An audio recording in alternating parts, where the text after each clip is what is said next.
ప్రార్థన చేసుకుందాం. ప్రార్థనతో ప్రార్థన కూడికను ఆరంభించుకుందాం.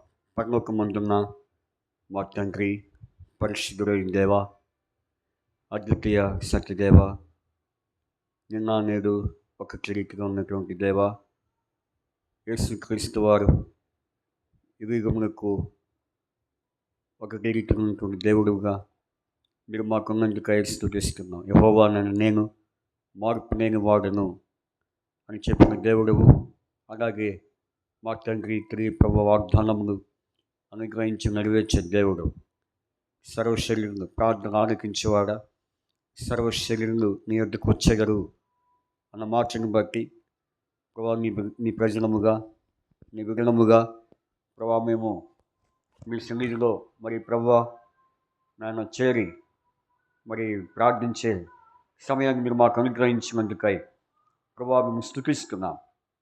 కనుక తండ్రి మరి మార్చి ప్రభా తండ్రి 8వ తారీఖున మీరు మమ్మల్ని ప్రవేశపెట్టి పగలంతా కాపాడి ఈ రాత్రికాల సమయంలో నీ మందిరంలో ప్రభా చేరి ప్రభా ప్రార్థన విన్నపములు విజ్ఞాపనలు యాచనలు ప్రభా మీ సన్నిధిలో విన్నవించుకోవడానికి సహాయం చేయండి.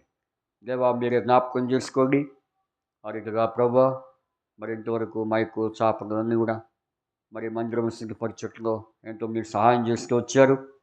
తిరిగి మా తండ్రి అదేవిధంగా మరి ప్రభా మరి కూడికను ప్రార్థన సమయాన్ని ఆరంభం నుంచి మీరు తోడవుని నడిపించమని ప్రార్థిస్తున్నా. జ్ఞాపకం చేసుకోండి. మా మధ్య మీ ఆత్మ సంచారం ఉంచండి ప్రభా. మా చుట్టూ మీ అగ్ని ప్రాకారము దాచవలసిగా ప్రార్థిస్తున్నాం. ప్రభా మీరే జ్ఞాపకం చేసుకోండి, సహాయం చేయండి. పాడే పాటల ద్వారా, వాక్యం ద్వారా మీ నామంకు మహిమ తెచ్చుకోమని ప్రార్థిస్తున్నాం.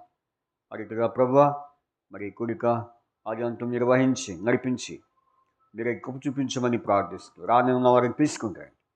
మీకు అప్పచెప్పుకుంటూ మహిమ ఘనత ప్రభావం మీరు ఆరోపించుకోండి. అంత మాత్రమే కాదు, మరి ఈ దినమున అనేక ప్రాంతాల్లో సంఘ ప్రార్థనలు, సిద్ధపాటు కూడికలు ప్రభా మరి అనేక రీతులుగా మరి ప్రభా సభలు, మరి ప్రభా కూటాలు ప్రభా ఎన్నెన్నో జరుగుతూ ఉంటున్నాయి.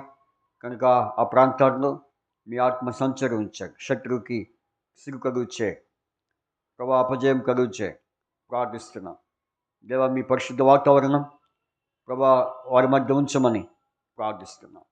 అలాగే మా మధ్య కూడా మీ పరిశుద్ధ వాతావరణం ఉంచి కనిపించని మరి అదృశ్యమైనటువంటి సాతాను ప్రభా పన్నాగమునంటే మీరు గాయపరచమని ప్రార్థిస్తూ తోడవుని నడిపించమని మహిమ ఘనత ప్రభావం మీరు ఆరోపించుకోమని ప్రార్థిస్తూ సమయంతో దీవించండి, ఆశీర్వదించండి, తోడవుని నడిపించమని యేసుక్రీస్తు ప్రభువారి పరిశుద్ధమైన నామమును బట్టి మిమ్మల్ని స్తుతిస్తూ ప్రార్థించి అడిగి వేడుకొంచున్నాం తండ్రి, ఆమేన్. మనము పాటలు పాడుకుందాం.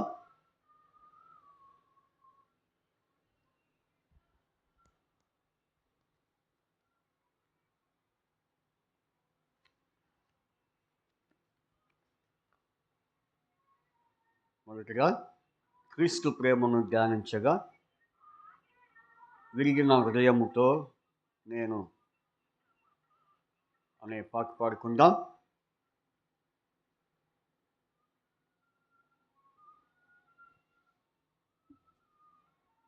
ఇందులో అన్ని వచ్చినాక మనము పాడుకోము కానీ 1, 3, 1, 2, 6 గమనించండి.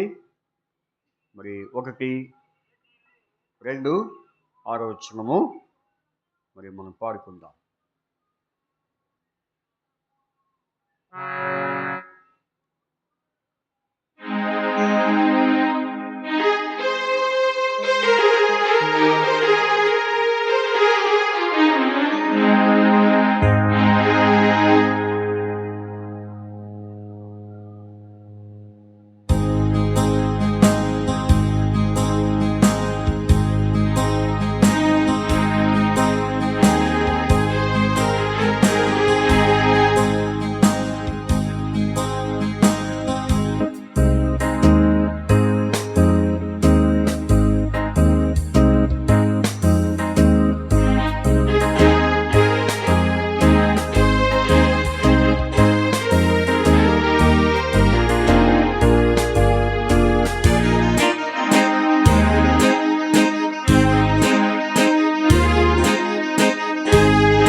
నా క్రీస్తు పాడి అర్పణ ద్వారా పరలోక జీవన నానిచ్చెను. సాముక పూనందునా సాగిల పాడుచునే జయమాని పాడెదను, జయమాని పాడెదను, జయమాని పాడెదను, జయమాని పాడెదను. ప్రభుని ప్రేమ పవిత్రము, రక్తము నాది ప్రశస్తమే, అగ్ని ప్రేమను తాకంచగా కృతజ్ఞతతో స్తుతించెదను. క్రీస్తు సముఖమునందున సాగిల పాడుచునే జయమాని పాడెదను, జయమాని పాడెదను, జయమాని పాడెదను, జయమాని పాడెదను.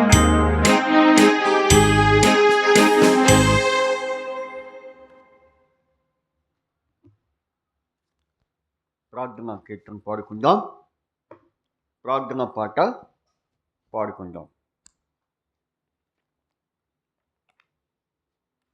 ప్రార్థన పాట పాడుకుందాం.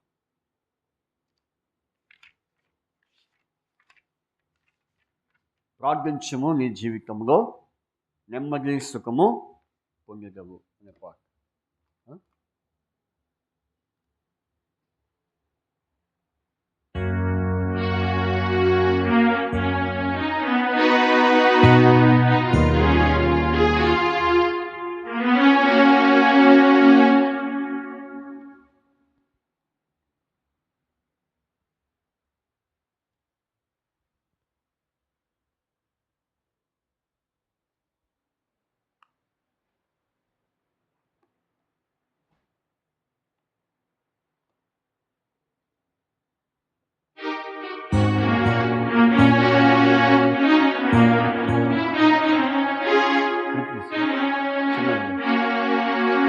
పాట సంఖ్య 592 పాట 592 పాడుకుందాము. మరి 5 వచనాలు పాడుకుంటాం. 592 పాడుకుందాం. మరో పుస్తకంలో 799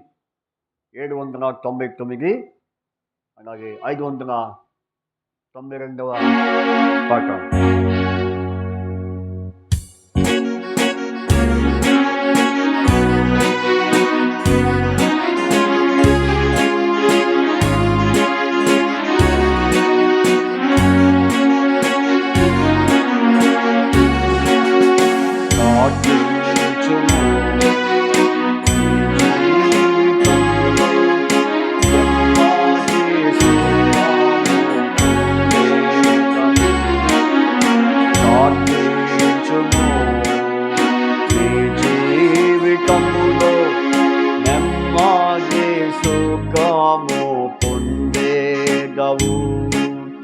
సంపూర్ణ భక్తిని కలిగించును, క్షేమములెన్నో పొందేదవు.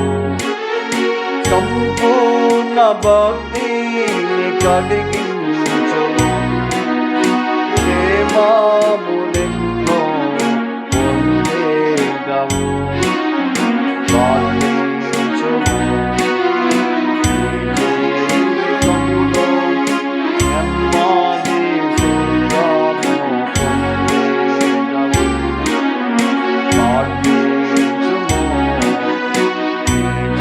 జీవితంలో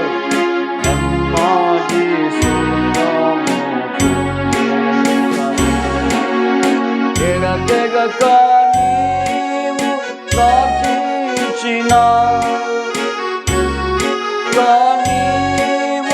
ప్రార్థించిన ఎడతెగక నీవు ప్రార్థించిన విసుగాక నీవు ప్రార్థించిన సమస్తము నీవు పొందేగవు తప్పక న్యాయము పొందేగవు సమస్తము నీవు పొందేగవు తప్పక న్యాయము పొందేగవు నీ కొరకై ప్రభు వేచియున్నాడు ప్రార్థనలో కనిపెట్టుము నీ కొరకై ప్రభు వేచియున్నాడు ప్రార్థనలో కనిపెట్టుము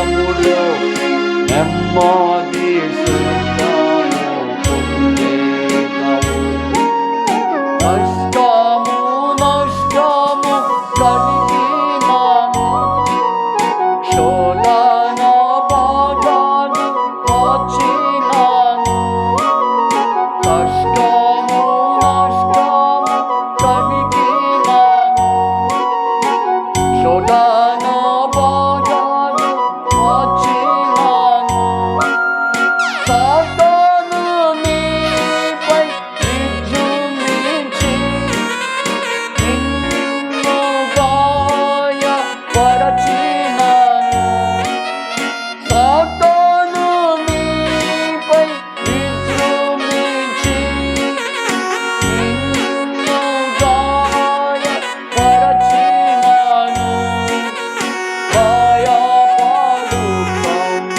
ప్రభువే నీకు జయము నీచును భయపడకుము ప్రభువే నీకు జయము నీచును ప్రార్థించుము జీవితములో నెమ్మది సుఖము పొందేగవు ప్రార్థించుము నీ జీవితములో నెమ్మది సుఖము పొందేగవు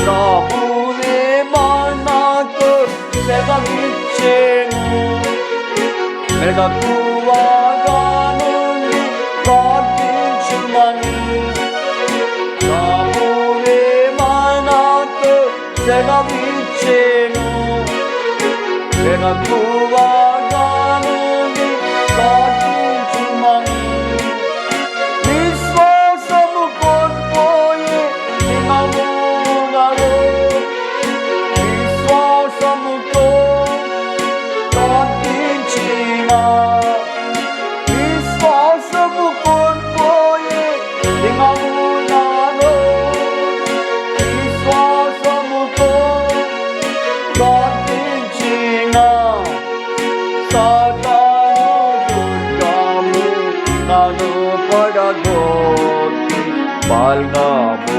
పొందేదవు సాతాను దుర్గము నన్ను పడగొట్టి బలము పొందేదవు ప్రార్థించుము నెమ్మది సుఖము పొందేదవు ప్రార్థించుము జీవితములో నెమ్మది సుఖము పొందేదవు ప్రభు వచ్చు వేళాయే గమనించుము. ఆత్మవన నా ప్రాటి విషయములో ప్రభు వచ్చు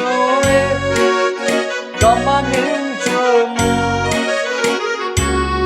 వన నా ప్రాటి విషయములో ప్రార్థన విజ్ఞాపన చేయుచు పూర్ణమైన పట్టుదలతో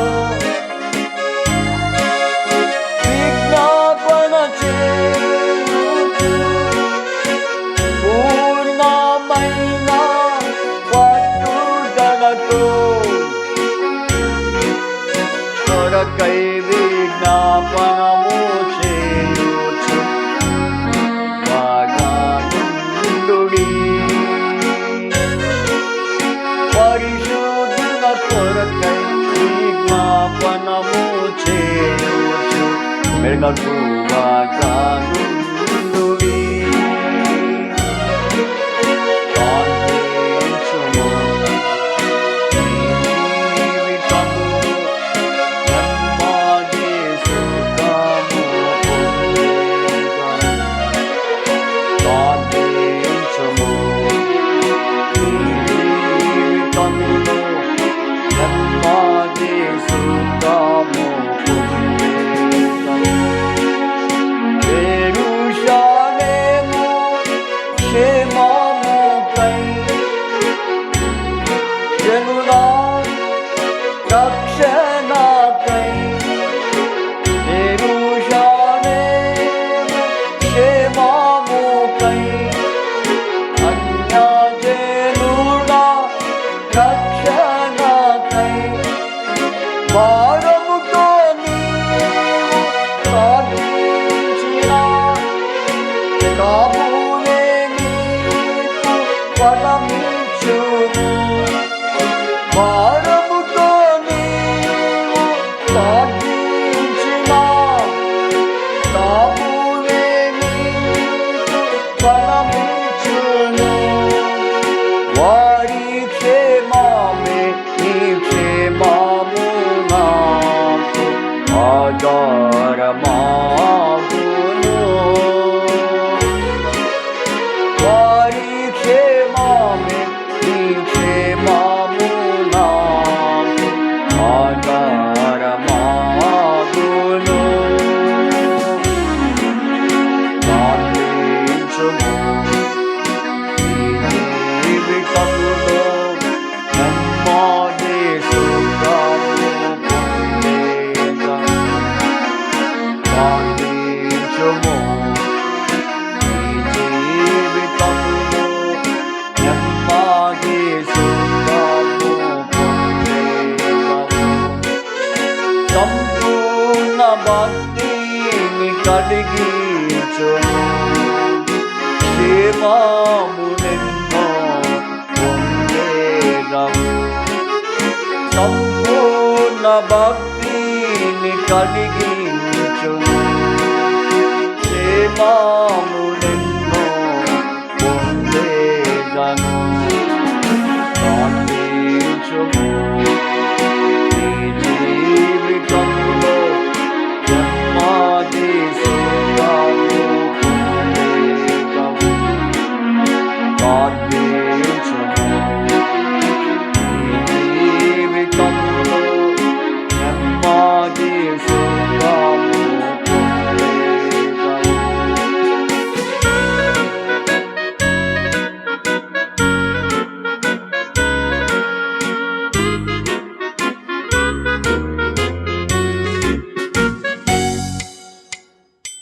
తర్వాత దేవుని వాక్యంలోనికి మనము ప్రవేశించక ముందుగా 589 అన్ని వచ్చినాను మనము పాడుకోము. కానీ మరి 1 అట్లాగే 4 ఆ తర్వాత 5 1 4 5 8 గుర్తుపెట్టుకోండి.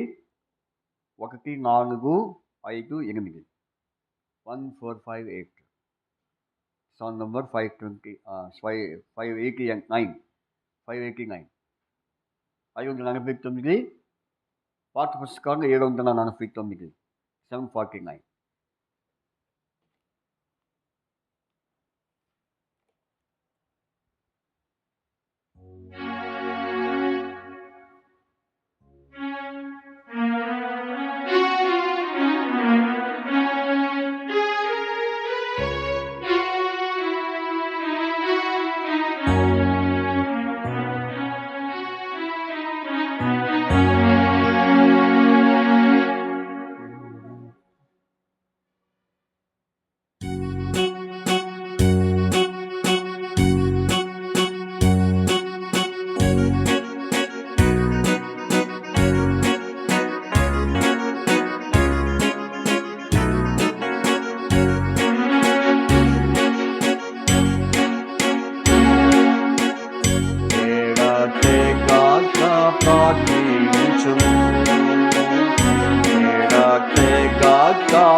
కాచేయుచును. వేళకువతో కొనసాగుము. వేళకువతో కొనసాగుము. ఎడతెగక ప్రార్థించుము. ఎడతెగక ప్రార్థించుము. ఈ ఆత్మ జీవములు నా కాడాయందు. ఈ ఆత్మ జీవములు నా కాడాయందు. నిందారహిత సంపూర్ణతతో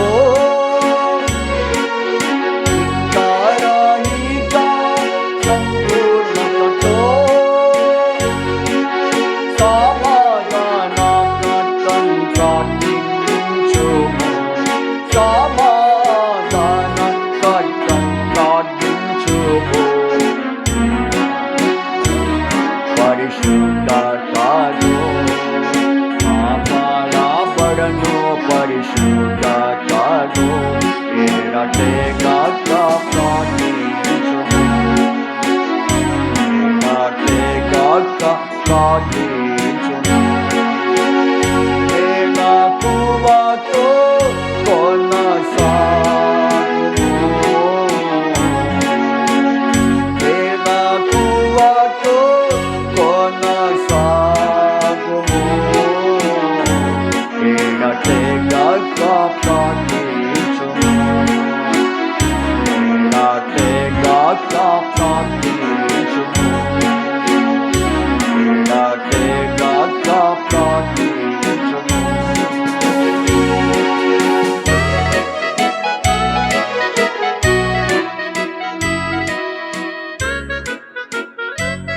బైబిల్స్ పైకి బైబిల్ యొక్క వచనాన్ని పాడుకుందాం.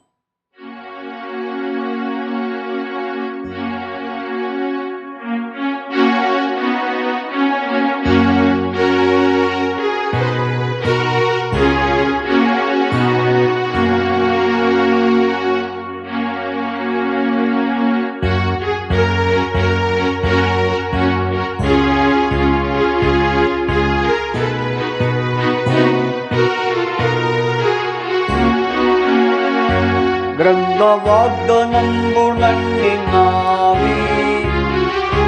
ప్రతి అధ్యాయం వరుస వచనము. తన దివ్య ప్రేమ వాగ్దానములు. గ్రంథ వాగ్దానములన్నీ నావి. గ్రంథ వాగ్దానములన్నీ నావి. ప్రతి అధ్యాయము వరుస వచనము. తన దివ్య ప్రేమ వాగ్దానములు. గ్రంథ వాగ్దానములన్నీ నావి. ప్రార్థన చేసుకుందాం. పరలోకమందున్న మా తండ్రి, మీ స్తోత్రాలు. ఇంతవరకు ప్రభా ఆయన తండ్రి ఆయన పాటల ద్వారా మేము ప్రార్థిస్తూ వచ్చాం. ఇప్పుడు మా తండ్రి వాక్యానుసారమైన అనుభవంలో ప్రార్థించినట్లు సహాయం చేయండి. ప్రార్థన అంశాన్ని కొరకు మేము ప్రార్థించక ముందు ప్రభాని వాక్యమును బట్టి మేము ముందు సాగిపోయినట్లు సహాయం చేయండి. ప్రభావ ఇంకొక వినుబుద్ధి కలుగు చేయండి. ప్రభావ ఎవరిలో ఏ విధమైనటువంటి విసుగుదల ప్రభావ తండ్రి చింత బాధ లేకుండా ప్రభావ నెమ్మదిగా నీ వాక్యం విన్నట్లు సహాయం చేయండి. ప్రార్థిస్తూ తోడవుని నడిపించమని యేసుక్రీస్తు వారి పరిశుద్ధమైన నామమున మేము స్తుతిస్తూ ప్రార్థించి అడిగి వేడుకొంచున్నాము తండ్రి, ఆమేన్. మనం దేవుని వాక్యాన్ని ప్రార్థనలోనికి మరి చేరకముందు దేవుని వాక్యాన్ని మనము ధ్యానం చేసుకుందాం. చూడండి, దేవుని వాక్యంలో నుండి మరి 2వ సమూయేలు 7వ అధ్యాయము 11వ వచనం. 2వ సమూయేలు 7వ అధ్యాయము 11వ వచనాన్ని మరి చదువుకుందాం. 2వ సమూయేలు 7వ అధ్యాయము 11వ వచనాన్ని మరి మనందరూ కలిసి చదువుకుందాం. 11వ వచనం. నీ శత్రువుల మీద నీకు జయమిచ్చి నీకు నెమ్మది చేసి ఉన్నాను. మరియు యెహోవానగు నేను నీకు తెలియచేయదేమనగా, నేను నీకు సంతానము కలుగ చేయదును. ఇక్కడ మరి వాక్యంలో మనం చూసిన రీతిగా మరి నీ శత్రువుల మీద నీకు జయమిచ్చి నీకు నెమ్మది, కాబట్టి నెమ్మది కలుగ చేసి ఉన్నాను. చేయుచున్నాననుందా, చేసి ఉన్నాననుందా? ఏముంది చెప్పండి?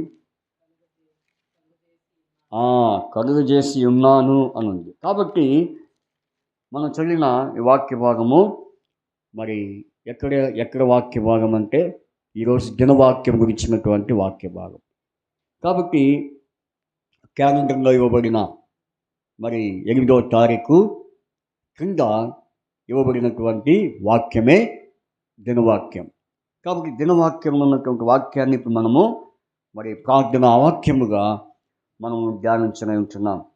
కాబట్టి ఇక్కడ మనం చూస్తే కనుక మరి ఎవరెవరితో ఈ మాట అంటున్నాడంటే మరి దావీదు గురించి మరి దేవుడు సెలవిస్తున్న మాట 8వ వచనం. కాబట్టి నీవు నా సేవకుడకు దావీదుతో ఇలాగో చెప్పము. కాబట్టి అంటే ఎవరి ద్వారా పంపిస్తున్నాడంటే నాతాను ద్వారా మరి ఈ మాటలు చెప్పి పంపిస్తున్నప్పుడు 11వ వచనంలో మరి ఏమంటూ వచ్చాడంటే నీ శత్రువుల మీద నీకు జయము ఇచ్చి నీకు నెమ్మది కలుగ చేసి ఉన్నాను అని మనము చూస్తుంటున్నాం.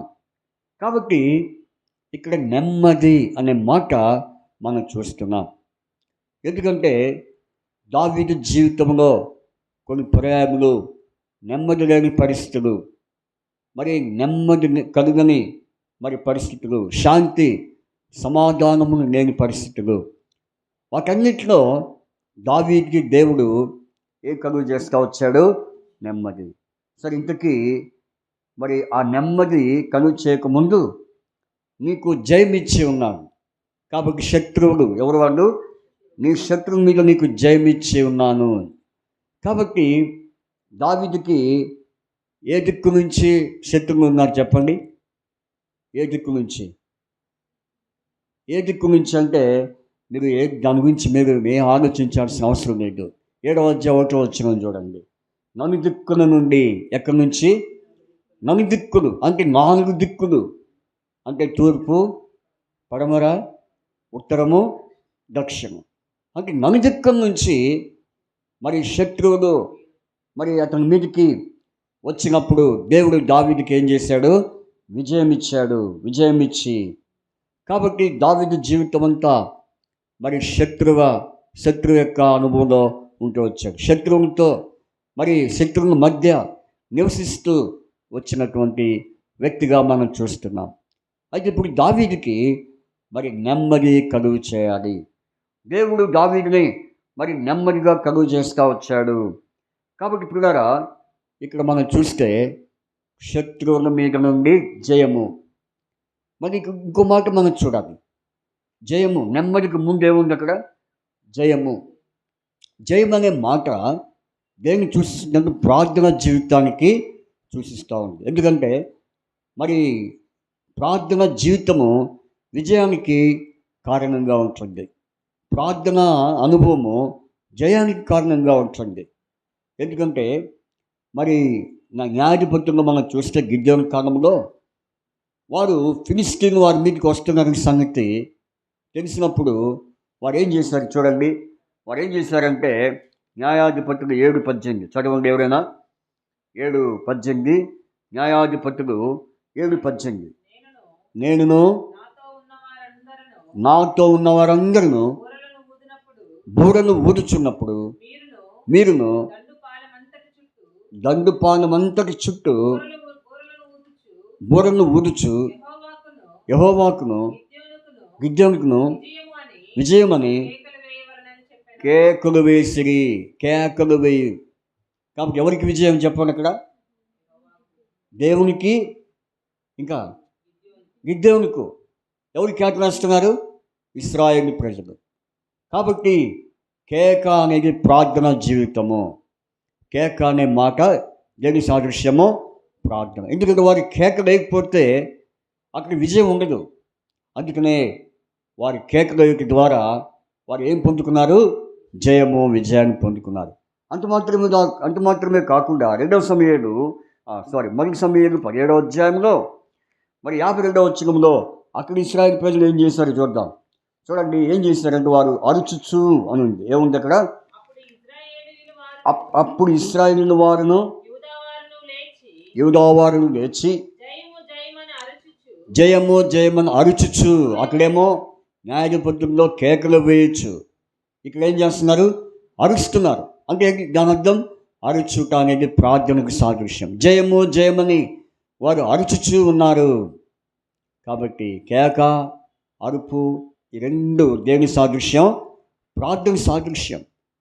కాబట్టి పిల్లరా, మరి విజయానికి కారణం ఏంటంటే ప్రార్థనే. జయానికి కారణం ప్రార్థనే. ఎందుకంటే మరి యుద్ధాలు జరిగినప్పుడు ఎవరుంటారు చెప్పండి? శత్రువులు ఉంటారు. శత్రువులపై విజయము సాధించాలంటే ఏదో కండబలము, అండబలము, జ్ఞానబలం ఉంటే కాదు. కానీ అక్కడ వారు ఏం చేశారు చెప్పండి? వారు ఏం చేశారు? ఏ ఆయుధాలు ఉపయోగించలేదు. ఏ ఆయుధాలు ఉపయోగించకుండా, ఏ బాణాలు ఉపయోగించకుండా, ఏ సాధనాలు ఉపయోగించుకోకుండా ఏం చేశారు చెప్పండి? కేకలు వేశారు. కేకలు వేసి అరుచుచు ఆ దెబ్బతో వాళ్ళు అందరూ ఏమైపోయారు? అదిరిపోయారు. వారి కేకలకి, వారి అరుపులకి ఏమయ్యారు చెప్పండి? అపజయం పాలయ్యారు. అందుకనే రాత్రి మరి ప్రార్థన జీవితాన్ని సాదృశ్యము నెమ్మది. జయము మన జీవితంలో ఉన్నప్పుడు మనకేం కలుగుతుంది? నెమ్మది. కాబట్టి ఎవరికి నెమ్మది ఉండదు చెప్పండి? ఎవరికి నెమ్మది ఉండదు? నెమ్మది ఎవరికి ఉండదు? నెమ్మది ఎవరికి ఉంటుంది?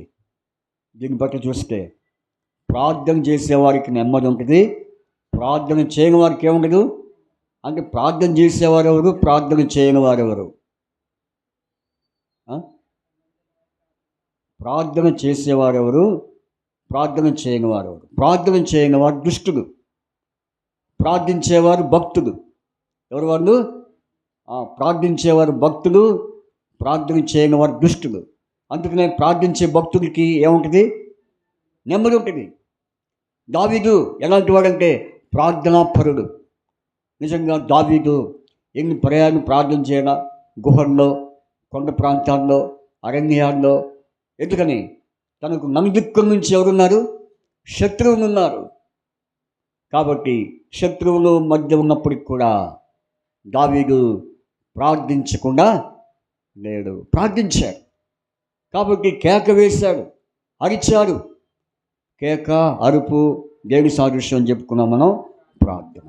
ఈనాడు దేవుని మందిరంలో చేరిన మనము మరి కేక అంటే అరుపు ప్రార్థించేవారుగా మనం ఉంటున్నాం. అందుకనే దుష్టులకి ఏముండదు?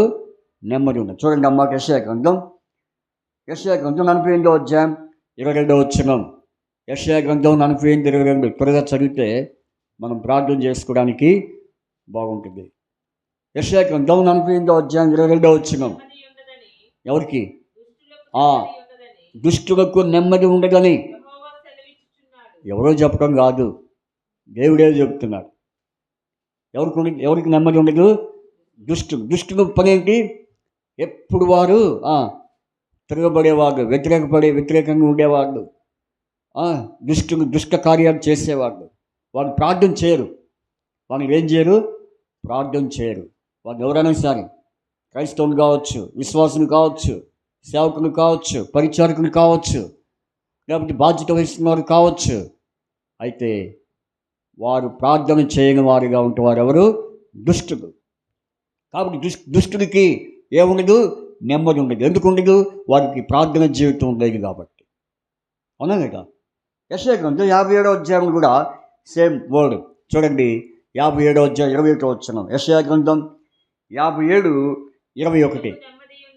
అమ్మా, దుష్టులకు నెమ్మది ఉండదని నా దేవుడు సెలవిస్తున్నాడు. చూసారా? అందుకని ఇప్పుడు ప్రార్థన నెమ్మదికి ఏది కారణం? ప్రార్థనే. మన జీవితంలో, వ్యక్తిగత జీవితంలో, సంఘ జీవితంలో, కుటుంబ జీవితంలో మనం నెమ్మదిగా ఉండాలి. దావీదుకి దేవుడు ఏం కలుగు చేశాడు? నెమ్మది. కారణం ఏంటి? దావీదు ఎవరు? సేవకుడు. ఆయన సేవకుడైన దావీదు, ప్రార్థించినటువంటి దావీదు. కాబట్టి అనేక పరిస్థితుల్లో ప్రార్థన చేశాడు. ప్రార్థన ద్వారా ఏం పొందుకున్నాడు? నెమ్మది. కాబట్టి రాత్రి ప్రార్థనకు వచ్చిన మన జీవితాల్లో నెమ్మది పొందుకోవాలంటే ఏ పరిస్థితులు మనం నెమ్మది పొందుకోవాలి? ఎలా మనము ఎలాంటి ప్రార్థన జీవితము కలిగి ఉంటే మనం నెమ్మదిగా ఉంటాం. ఈ దినాల్లో చూడండి, ఎవరిని కదిలించినా ఎలా ఉంటున్నారు? కోప్పడుతున్నారు. ఎవరిని కదిలించినా ఇప్పుడు ఎలాంటి రోజులు ఈ రోజులు కదిలిస్తే కంపు అన్నట్టు అంటారు. ఎందుకని? బాగున్నారా అని దానికి కూడా వీళ్ళని పరిస్థితి. ఏమయ్యా, నీకు అన్ని తెలిసి కూడా బాగున్నారా అంటావేంటి? నా పరిస్థితి, నా స్థితి ఎరిగి ఉండి కూడా బాగున్నారని అంటావేంటి? నీకేమైనా మర్చిపోయిందా అని ఏం చేస్తారు? కోప్పడుతున్నారు. అంటే వారికి ఏం లేదు? నెమ్మది లేదు. ఏం బాగోలే, ఏదో అక్కడ ఉన్నాం, నామకి వాస్తి అన్నట్టుగా అంటున్నారు. ఎందుకంటే వారి జీవితంలో సరైన ప్రార్థన జీవితం లేకపోవడం బట్టి వారి జీవితంలో ఏముండదు? నెమ్మది ఉండదు. వాడు ఎంత బోధకులైనా, ఎంత స్పీచర్స్ అయినా, ఎంత వాక్యం తెలుసుకున్నైనా వారి జీవితాల్లో ప్రార్థన లేకపోతే ఏముండదు? నెమ్మది ఉండదు. అందుకనే మన జీవితాల్లో నెమ్మది పొందుకోవాలి, నెమ్మది కలుగు చేయాలి. ఎవరు కలుగు చేయాలి? అది దేవుడే కలుగు చేయాలి. ఎందుకంటే మన చుట్టూ ఎవరున్నారు చెప్పండి? ఎవరున్నారు అనుకుంటాం? మన చుట్టూ ఎవరున్నారు అనుకుంటాం? కానీ వీడికంటే మనకి బద్ధ శత్రువు, ఇంకా భయంకరమైన శత్రువు అపవాది. కాబట్టి వాడు పెద్ద శత్రువు. వీళ్ళ శత్రువులు అనుకుంటాం. వీళ్ళు కాదు, వీళ్ళకంటే మహా డేంజరు. వాడెవరు?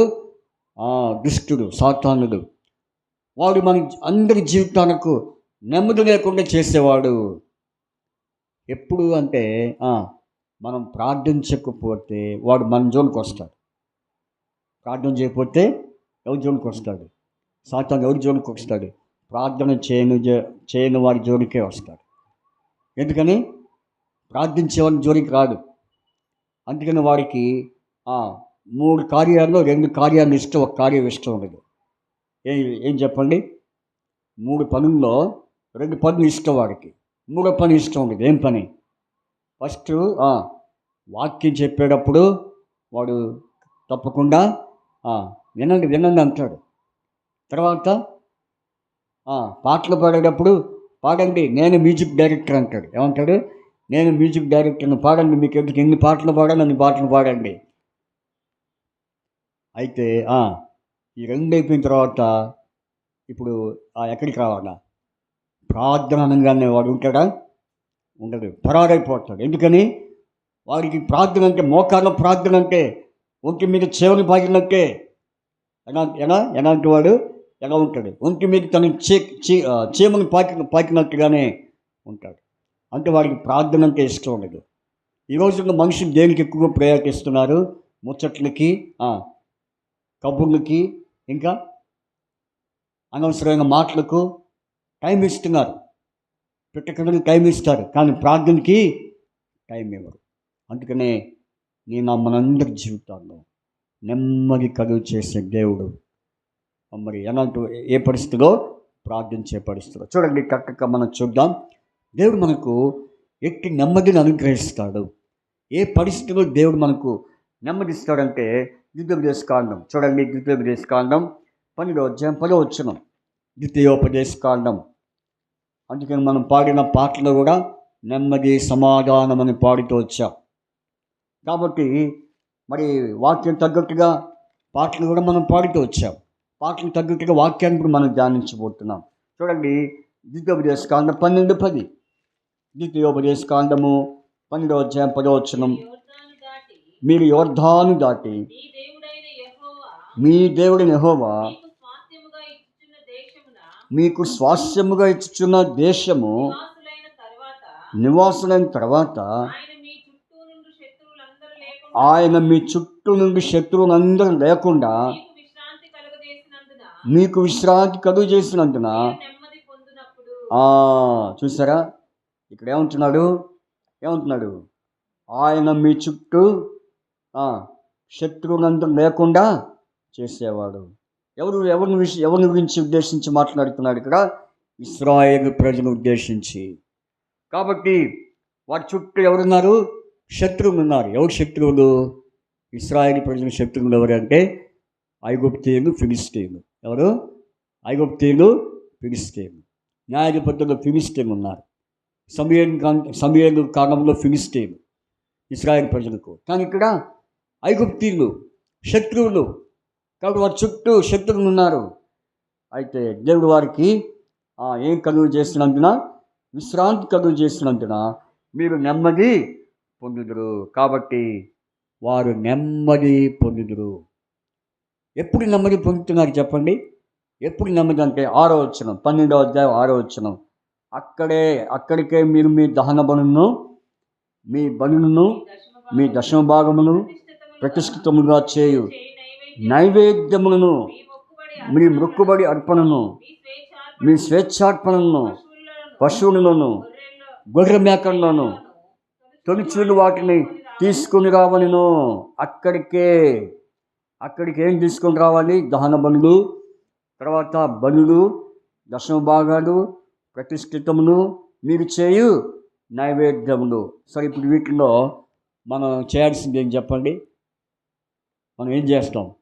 నైవేద్యము. ఏముంది ఇక్కడ? మీరు చేయు నైవేద్యములు. కాబట్టి నైవేద్యము దేని సాదృశ్యం చెప్పండి? ప్రార్థనకు సాదృశ్యం. అందుకే కీర్తన 141వ అధ్యాయంలో దావీదు అంటున్నాడు, 2వ వచనం, కీర్తన 141:2లో ఏమన్నాడు చూడండి. నా ప్రార్థన ధూపములను నేను చేతులెత్తుట సాయంకాలపు నైవేద్యము. ఆనాడు ఇశ్రాయేలు ప్రజలకు గొప్ప నెమ్మదిని మరి విశ్రాంతిని కలుగు చేయడం కారణం ఏంటంటే వారు ఏం తీసుకొచ్చారు? నైవేద్యము. ఆ నైవేద్యమే ప్రార్థన. ఇప్పుడు నేను చేతులెత్తుట సాయంకాలపు నైవేద్యము. చేతులెత్తటం అంటే దేవుని సాదృశ్యం, ప్రార్థన సాదృశ్యం. అందుకే తిమోతికి రాస్తూ పౌలు, మరి తిమోతి 2వ అధ్యాయం 8వ వచనం చూడండి, అక్కడ రాయబడింది. పురుషులు కోపమును సంశయమును లేని వారే గోడ మీద పవిత్రమైన చేతులెత్తి చేతులెత్తుట ప్రార్థన జీవితము. ఆనాడు ఇశ్రాయేలు ప్రజలు నెమ్మదిగా ఉన్నారు అంటే వారి జీవితంలో దేవుడు వారికి విశ్రాంతి, నెమ్మది కలుగు చేశాడు అంటే వారు ఏం తీసుకొచ్చారు? నైవేద్యమును. కాబట్టి మిగిలిన వస్తువులతో పాటు నైవేద్యాన్ని తీసుకొచ్చారు. నైవేద్యము ప్రార్థన జీవితం. ఈనాడు సాయంకాలపు ప్రార్థన కూడిక రాలేకపోతున్నారు. ఏం చేస్తున్నారు? సాయంకాలం ప్రార్థనకు రాలేకపోతారు. ఎప్పుడు ఏ సమయం అది? సాయంకాలము ప్రార్థన సమయం అంటే ఈవినింగ్ టైం, నైట్ టైం. అయితే ఎందుకంటే ఆ సమయంలో ప్రశాంతత, నెమ్మది ఉంటుంది. అందుకనే ఈనాడు ప్రార్థించేవారు తక్కువైపోయారు. వాక్యం వినేవారు ఎక్కువయ్యారు, ప్రార్థించేవారు తక్కువైపోయారు.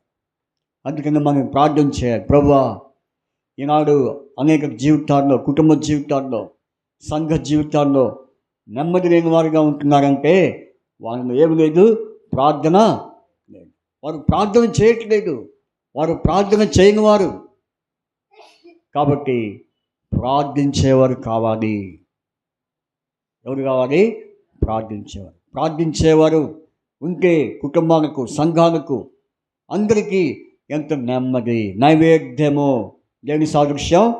ప్రార్థన. సాయంకాలపు మరి ప్రార్థనకు సాదృశ్యం. రెండవదిగా చూడండి, మనం చూస్తే కనుక యెహోషువ 14వ అధ్యాయం 15వ వచనం. యెహోషువ 14:15. యెహోషువ 14వ అధ్యాయం 15వ వచనం. జాషువా చాప్టర్ 14:15 చూడండి. 14:15 యెహోషువ 14వ అధ్యాయము 15వ వచనాన్ని చదువుకుందాం. చదవండి. దయచేసి చూడండి. యెహోషువ 14వ అధ్యాయము 15వ వచనం. పూర్వము హెబ్రోను పేరు కిరియత్ అర్బా. అర్బా అనాకీయులో గొప్పవాడు. అప్పుడు దేశము యుద్ధము లేకుండా నెమ్మదిగా ఉండెను. చూడండి, రెండవ కారణం. ఇక్కడ హెబ్రోను పేరు ఏం పేరు? కిరియత్ అర్బా. అర్బా అనే అతను అనాకీయులో గొప్పవాడు. అప్పుడు దేశము యుద్ధము లేకుండా నెమ్మదిగా ఉంది. అంతకుముందు ఏమి లేదు, నెమ్మది లేదు. ఎందుకని?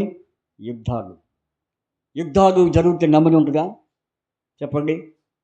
దేశంలో యుద్ధాలు జరిగితే నెమ్మది ఉంటుందా? నెమ్మది ఉండనే ఉండదు. అయితే అప్పుడు దేశము యుద్ధము లేకుండా నెమ్మదిగా ఉంది. కాబట్టి ఎప్పుడు నెమ్మదిగా ఉంది అంటే అప్పుడంటే ఎప్పుడు? చూడండి, బైబిల్లో మొదటి రాజుల గ్రంథం చూడండి. అక్కడ మనం చూస్తే ఇదే యెహోషువ 14వ అధ్యాయం. ఇదే యెహోషువ 14వ అధ్యాయంలో అక్కడ వారు చేసిన పని ఒకటి ఉంది. ఏంటో పని అంటే చూడండి, అక్కడ యెహోషువ 8వ వచనం. నాతో కూడా బయలుదేరి వచ్చిన నా సహోదరులు జనుల హృదయం కరుగ చేయగా నేను నా దేవుడిని యెహోవాను నిండు మనసుతో. తర్వాత 11వ వచనం. మోషే నన్ను పంపినవాడు నాకు ఎంత బలము, నేటి వరకు నాకు అంత బలము, యుద్ధము చేయుటకు వచ్చుచూ పోచుండకు కానీ. చూసారా? కారణం ఏంటి చెప్పండి. 10వ వచనం. యెహోవా చెప్పినట్లు యెహోవా మోషేకు ఆ మాట సెలవిచ్చినప్పటి నుండి ఇశ్రాయేలులో అరణ్యమును నడిచిన ఈ 40 ఏండ్లు ఆయన నన్ను సజీవునిగా కాపాడినాడు. ఇదిగో నేను ఇప్పుడు 85 ఏండ్ల వాడును. చూసారా? కాబట్టి ఇక్కడ మనం చూస్తే కనుక అనుసరించాడు నిండు మనసుతో. ఏం చేశాడు? కాబట్టి నిండు మనసుతో అనుసరించాడు ఎవరిని? దేవుణ్ణి. అందుకనే నిండు మనసు ఉన్న వారిని ఏమంటారు చెప్పండి? మొదటి కొరింథీ పత్రిక 14వ అధ్యాయం 15వ వచనంలో ప్రార్థన ఉంటుంది. ఏముంటుంది? ప్రార్థన. 1 కొరింథీ చాప్టర్ 14 చూడండి. మొదటి కొరింథీ పత్రిక 14వ అధ్యాయంలో నిండు మనసు కలిగిన వారి జీవితంలో ఏముంటుంది? ప్రార్థన ఉంటుంది. చూడండి, చదవండి. అక్కడ 14వ అధ్యాయం 8వ వచనం 15వ వచనం. కాబట్టి ఆత్మతోను ప్రార్థన చేతును, మనసుతో ప్రార్థన చేతును, ఆత్మతోను పాడుదును, ఆత్మతోను మనసుతో పాడుదును. కాబట్టి నిండు మనసు గల వారి జీవితంలో ఏముంది చెప్పండి? ఏముంది? ప్రార్థన జీవితం. అక్కడ 2 వ్యక్తులు ఉన్నారు, కాలేబు, మోషే. కాబట్టి వారు నిండు మనసుతో యెహోవాను అనుసరించారు. కాబట్టి దేవుణ్ణి ఫాలో అవుతూ వచ్చారు. ఈ లోక మర్యాదను అనుసరింపక అను దేవుంది. ఈ లోక మర్యాదను అనుసరింపక దేవుని చిత్తమును అనుకూలముగా వారు జీవిస్తూ వచ్చారు. కాబట్టి మనం దేన్ని అనుసరించకూడదు? లోక మర్యాదను అనుసరించకూడదు.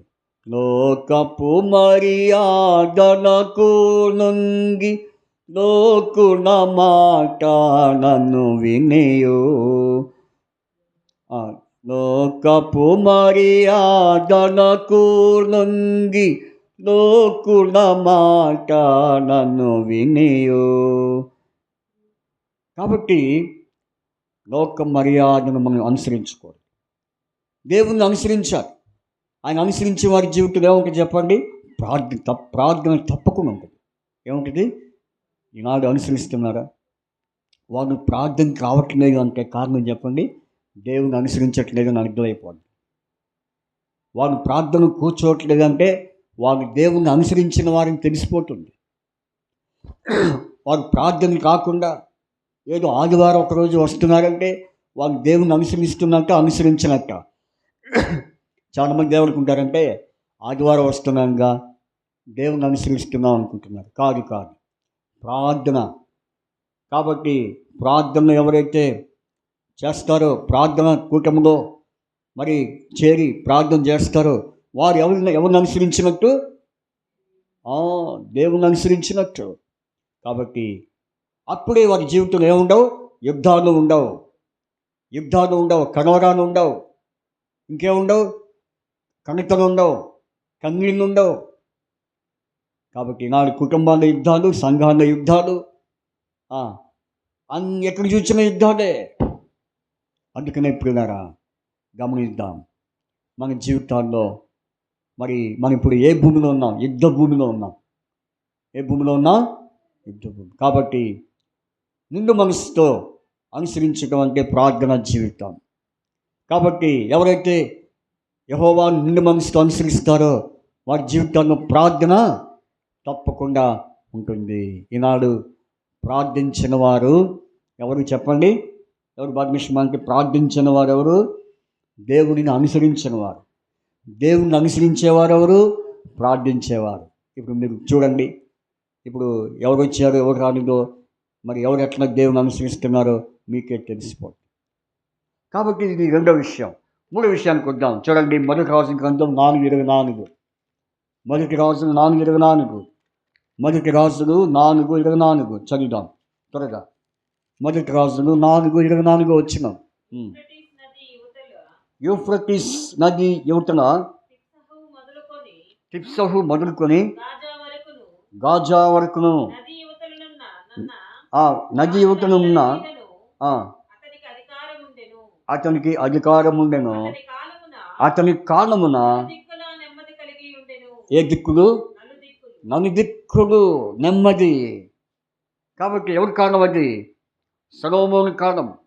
కాబట్టి 21 వచ్చిన 21 నది యూఫ్రటీస్ మొదలుకొని ఐగుప్తు సరిహద్దు వరకు ఈ మధ్యన ఉన్న రాజ్యములన్నిటి మీద, ఫిలిష్తీయుల దేశమంతటి మీద సొలొమోను ప్రభుత్వము. ఏ ప్రభుత్వం?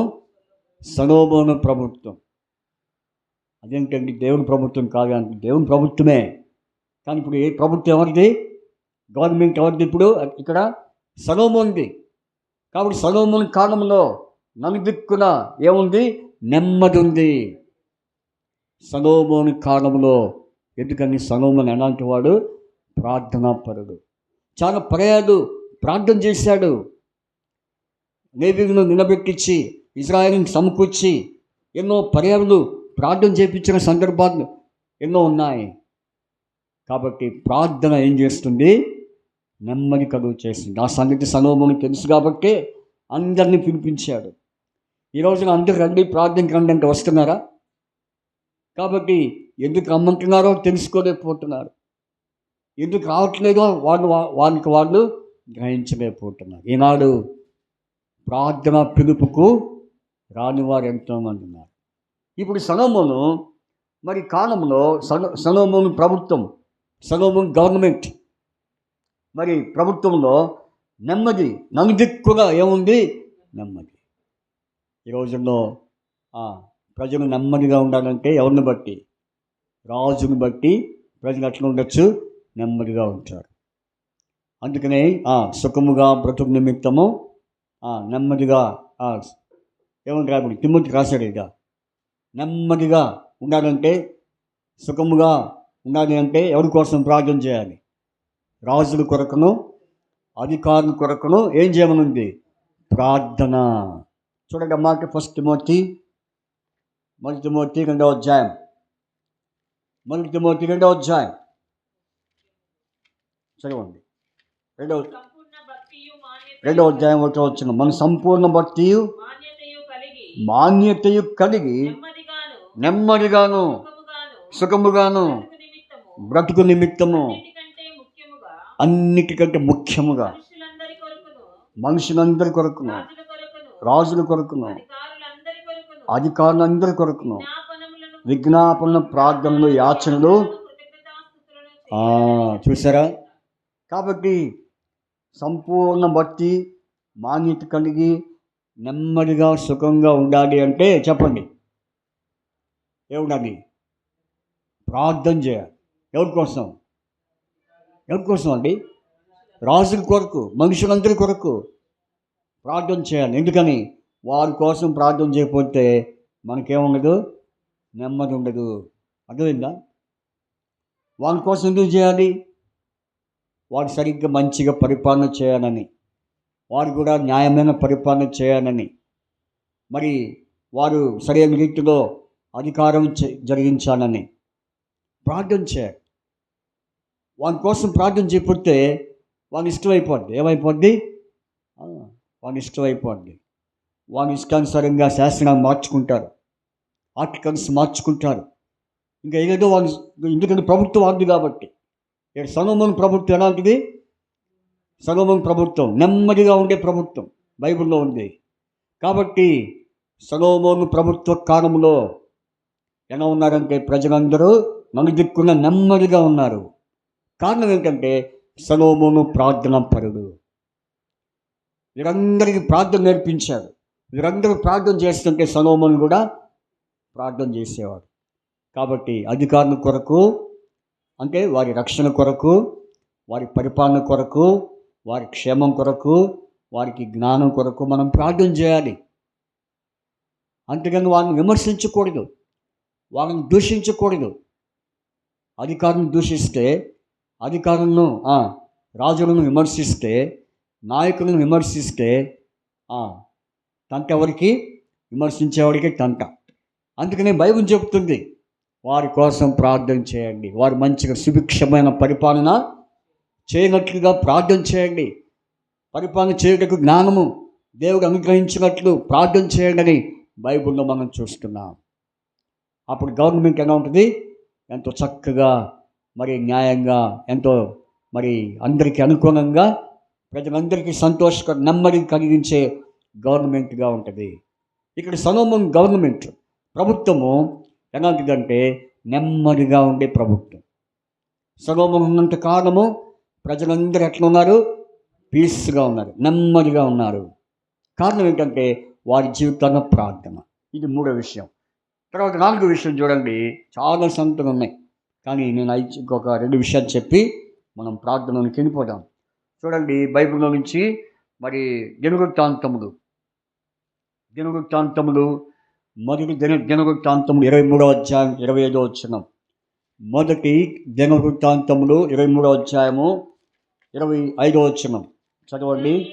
First Chronicles chapter 23 verse 25. ఇశ్రాయేలీయుల దేవుడైన యెహోవా చూసారండి, మన అంశం ఏంటి? ప్రార్థనలో నెమ్మది, ప్రార్థించే వారిలో నెమ్మది, ప్రార్థించని వారిలో ఏముండదు? నెమ్మది ఉండదు, శాంతి ఉండదు. కాబట్టి వారి జీవితాల్లో నెమ్మదే ఉండదు. అందుకనే మరి మనం నెమ్మదిగా ఉండాలంటే ప్రార్థన చేయాలి. ఇప్పుడు ఎన్నో విషయం మనం చూసామంటే 4వ విషయం చూడని ఉంటున్నాం. మొదటి రాజులు 23:25 వచనంలో ఏముంది? ఇశ్రాయేలు దేవుడినైనా యెహోవా తన జనులకు నెమ్మది కలుగు చేశాడు. ఎందుకని జనులకు నెమ్మది కలుగు చేశాడంటే కారణం ఏంటి చూడండి. అక్కడ కారణం ఏంటంటే వారి జీవితాల్లో 13వ వచనం చదివినాం. అబ్రహాము కుమారులు అమ్రాము కుమారులు అహరోను, మోషే, అహరోనును అతని కుమారులను నిత్యము అతి పరిశుద్ధమైన వస్తువులన్నింటినీ ప్రతిష్ఠించుటయును, యెహోవా సన్నిధిని ధూపం వేయుటకును, ఆయన సేవ జరిగించుటకును, ఆయన నామమును బట్టి జనులను దీవించుటకును ప్రత్యేకింపబడిన వారైరి. కాబట్టి ఎందుకు దేవుడు తన జనులకు నెమ్మది కలుగు చేశాడు తెలుసా? ఎందుకంటే 13వ వచనంలో 2 మాటలు ఉన్నాయి. ఆయన సన్నిధిని ధూపం వేయుటకును, ఆయన సేవ జరిగించుట. కాబట్టి ఆయన సేవ జరిగించాలి, ఆయన సేవ ఆగిపోకూడదు, ఆయన పరిచర్య ఆగిపోకూడదు. ఆయన సేవ విషయంలో, ధూపం వేసే విషయంలో ఏం చూపకూడదు? జయమంతి ఏం చూపకూడదు? అశ్రద్ధ చూపకూడదు. చూడండి 2 దినవృత్తాంతములు 29:11. 29వ అధ్యాయం 11వ వచనంలో నా కుమారులారా తనకు పరిచారకులై ఉండి ఏమయ్యానా ధూపం. ధూపం దేని సాదృశ్యం? ప్రార్థన. కాబట్టి ప్రార్థన ఎలాంటిది? ధూపం వలె మరి పరలోకానికి ఆయన సన్నిధి చేరుద్దంట. ఎట్లా చెప్పండి? ఎలా చెప్పండి, ఎలా చేరుద్ది?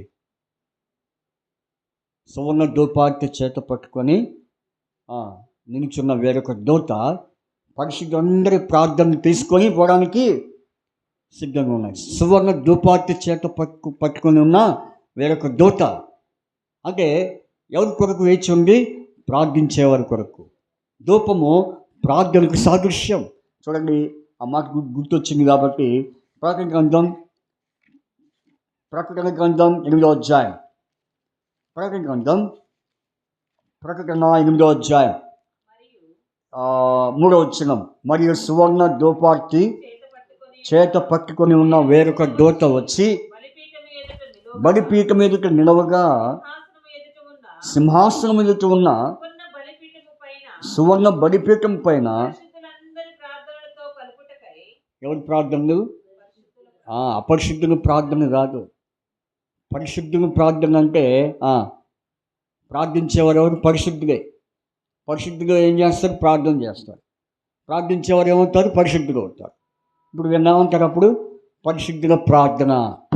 ఏ ప్రార్థన? పరిశుద్ధుల ప్రార్థన. కాబట్టి ప్రార్థించేవాడు పరిశుద్ధుడు కాదు. పరిశుద్ధుడు లేని వాడు ప్రార్థన చేయడు. అందుకనే ఈ ప్రార్థనకి ఏం పేరు? పరిశుద్ధులందరి ప్రార్థన. పరిశుద్ధుల ప్రార్థన. మనం చేసే ప్రార్థన ఏం చెప్పండి? పరిశుద్ధ ప్రార్థన. యేసు ప్రభు కూడా ఏమని ప్రార్థన చేశాడు? యోహాను సువార్త 17వ అధ్యాయంలో 11వ వచనంలో ఏమని చేశాడు? పరిశుద్ధుడైన తండ్రి, నీవు నేను ఏకమై ఉన్నట్లుగా వారిలో ఏకమై ఉండనని నేను ప్రార్థన చేయొచ్చును. పరిశుద్ధుడైన తండ్రి, పరిశుద్ధుడైన తండ్రి. సరే, ఇప్పుడు ఆ ధూపము దేని గుర్తని చెప్పుకున్నాం? ప్రార్థన. ఇప్పుడు ఆ ధూపాన్ని ఏం చేయకూడదు? అశ్రద్ధ చేయకూడదు. పరిచర్యని ఏం చేయకూడదు? చూడండి అన్నమాట. 2వ దినవృత్తాంతం 29:11. నా కుమారులారా తనకు పరిచారకులై ఉండి ధూపం వేచుండుటకును తన సన్నిధిని నిలుచుటకును తనకు పరిచర్య చేయుటకును యెహోవా మిమ్మల్ని ఏర్పరచుకొని గనుక మీరు అశ్రద్ధ చేయుడి అని ఉందా? ఏముంది మరి అక్కడ? చెప్పండి.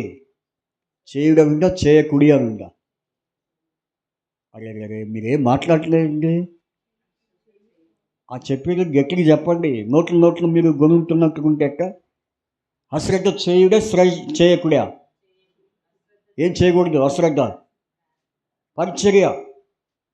ధూపం వేయటం అశ్రద్ధ చేయకూడదు. ఈనాడు దేవుని మందిరంలో ధూపం వేసేవాళ్ళు ఎక్కువ మంది ఉన్నారా? తక్కువ మంది ఉన్నారా? చెప్పండి. ఎందుకని అంతమందికి తక్కువ మంది వచ్చి తక్కువ మంది ప్రార్థన చేయటం ఏంటంటే వారి జీవితంలో ఏముందని అక్కడే అర్థమైపోతుంది. మీరు ఎంత శ్రద్ధ ఉందో, ఎంత అశ్రద్ధ ఉందో తెలిసిపోతుంది. తెలీదా? నన్ను చూస్తే నీ సంగతి నా సంగతి మీకు తెలియదండి. మిమ్మల్ని చూసినప్పుడు మీరేమిటో నాకు తెలియదా? నన్ను చూసినప్పుడు నన్ను చూసినప్పుడు నేనేంటో మీకు తెలియదా? అట్లాగే ఈనాడు ఎంతోమంది దేవుని సన్నిధిలో నిలుచుని ప్రార్థించేవారు చాలా అరుదుగా ఉన్నారు. అంటే వారి జీవితం ఏముంది? శ్రద్ధ ఉన్నట్ట, అశ్రద్ధ ఉన్నట్ట? చెప్పండి. ఓ దేవా, ఈనాడు ఎంతోమంది ప్రభువా నీ సన్నిధిలో, నీ మందిరంలో ప్రార్థన చేయకుండా సమయాన్ని వేస్ట్ చేస్తున్నారు ప్రభువా. సమయాన్ని వృధా చేస్తున్నారు నాయన. అయ్యా వారిని దర్శించయ్యా, నడిపించయ్యా. వారి కూడా ప్రార్థనలోనికి నడిపించయ్యా. కాబట్టి ఈనాడు ప్రార్థించేవారు తక్కువైపోయారు. అంటే ఏంటి దాని అర్థం? శ్రద్ధ లేదు. ఏమిటి దానికి? ఏమి లేదు వారిలో. ఈరోజు శ్రద్ధ చూపించి రేపు రాకపోతే ఈరోజు చూపించి కూడా పోద్ది. ఈరోజు చూపించిన శ్రద్ధ కూడా రేపు అశ్రద్ధ చూపిస్తే ముందు చూపిన శ్రద్ధ కూడా ఏమైపోద్ది? పోయింది. అందుకనే నిత్యము బలిపీఠం మీద ఏముండాలి? అగ్ని మండి చూడాలి. అందుకనే ఆనాడు ఇశ్రాయేలు ప్రజలకు దేవుడు ఎట్లా నెమ్మది కలుగు చేశాడంటే వారు ఏం చేశారు? పరిచర్య చేశారు, ధూపం వేశారు, పరిచర్య చేశారు. అందుకే వారికి దేవుడి నెమ్మదిని కలుగు చేశాడు. ఫైనల్గా చూసుకొని మనము మరి అనేక సంగతులు ఉన్నాయి, కానీ ఇప్పుడు అవన్నీ మనము చూసుకోలేము. చూడండి, ముగింపుగా మనం చూసుకొని సామెతలు 1:13 చదవండి. సామెతలు 1:13, సామెతలు 1:33, సామెతలు 1:33 చదువుకొని మనం ప్రార్థనకి వెళ్ళిపోదాం. ఉపదేశమును అంగీకరించేవాడు సురక్షితముగా నివసించును, వాడు కీడు వచ్చుచున్న వాడు కీడు వచ్చినన్న భయం లేక. చూడండి, నా ఎమ్మడి చెప్పండి. నా ఉపదేశము అంగీకరించువాడు సురక్షితముగా నివసించును, వాడు కీడు వచ్చుచున్న అన్న భయము. చెప్పండి, వాడు కీడు వచ్చుచున్న భయము భయము లేక నెమ్మదిగా ఉండను. ఏ భయం ఉండదు? కీడు వస్తుందనే భయము అతనికి ఉండదు. ఎందుకని? ఉపదేశం అంగీకరించాడు కాబట్టి.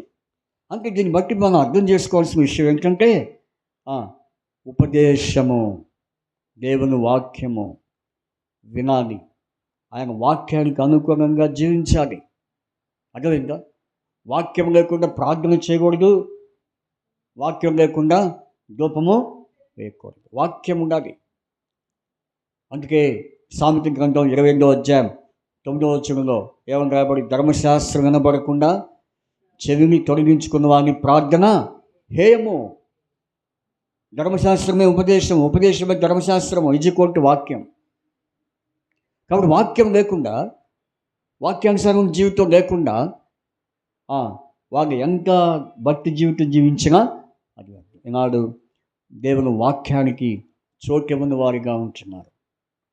కాబట్టి వాక్యము చెప్పడానికి ఎవరు కావాలి చెప్పండి? వాక్యం చెప్పడానికి ఎవరు కావాలి? సేవకులు కావాలి. ఎవరు కావాలి? అందుకనే నీ సేవకులు వారు వాక్యము ప్రకటించబడాలని ప్రార్థన చేయాలి. చూడండి, అపోస్తలుల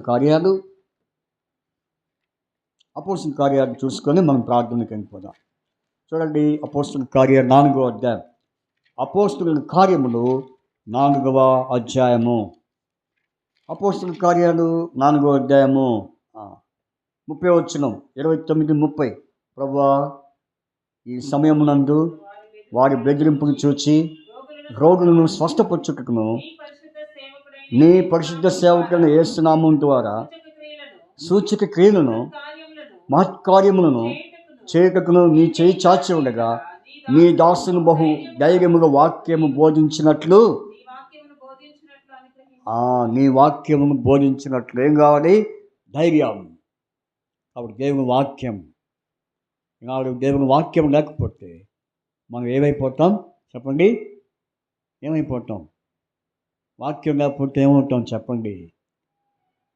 ఇక నాకు అన్ని గుర్తొస్తూ ఉంటుంది డిఫరెన్స్లు. గోడ ఏమవుతుంది? వాక్యము లేకపోతే గోడ ఏమైపోయింది? యెషయా రాయబడింది, జోగి పడుచున్న గోడ వలె మన పరిస్థితి అయిపోయింది. చూడండి ఆ మాట. వాక్యము ఉండాలి. దేవుని సేవకులు వాక్యము మరి కొరకు ఎంతో ప్రార్థన చేసి సిద్ధపడుతూ ఉంటారు. కాబట్టి వాక్యం వినాలి. వాక్యం లేకపోతే మన జీవితాలు అభివృద్ధి చెందవు. కాబట్టి వాక్యము, ప్రార్థన ఈ రెండు పవిత్రపరచబడతాయి. కాబట్టి చూడండి, నేనేం చెప్పాను? యెషయా గ్రంథం చూడండి, యెషయా గ్రంథం, దయచేసి ఈ వాక్యం మనం చూద్దాం. యెషయా గ్రంథంలో 8వ అధ్యాయంలో ఏమని రాయబడింది చూడండి. యెషయా గ్రంథం 8వ అధ్యాయం 16వ వచనం చదవండి. ఈ ప్రమాణ వాక్యము కట్టుము. చూడండి, ఇక్కడ ఏమని రాయబడిందంటే దేవుని వాక్యమును త్రోసివేస్తే అదేమవుతుంది, గొప్ప నష్టానికి దారి తీస్తుంది. యెషయా గ్రంథంలోనే ఉంది ఆ మాట.